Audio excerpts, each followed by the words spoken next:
Palitar, pa rjetë sigurie, është vetëm trupi i tij kundër qiellit.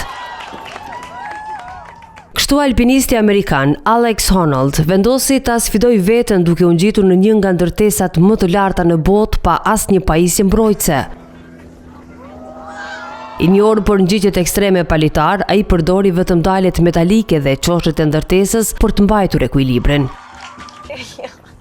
Të vetmet pauza gjatë ngjitjes në rokaqiellin Taipei 101, që është 508 metra mbi tokë, i pati kur u ndal për t'i përshëndetur në dritare ata që u mblodhen për ta parë në këtë eksperiencë që zgjati rreth 90 minuta.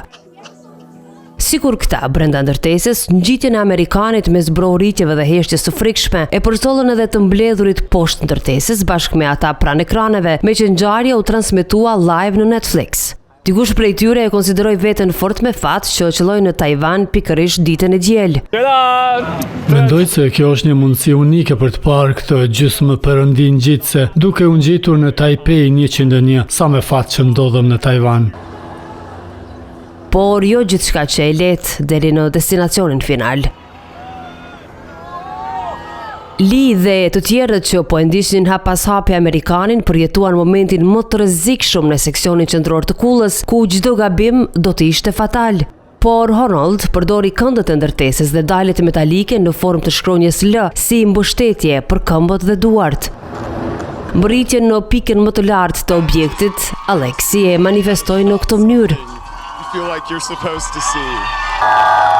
Ky tha se këtë ngjitje e kishte menduar qysh para një dekade dhe atë pa i treguar askujt.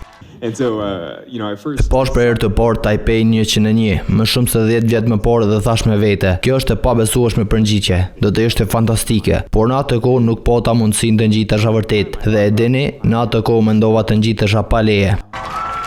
Honnold nuk është i pari që ngjitet në Taipei, pasi para tij këtë e kishte bërë në vitin 2004 alpinisti francez Alain Robert.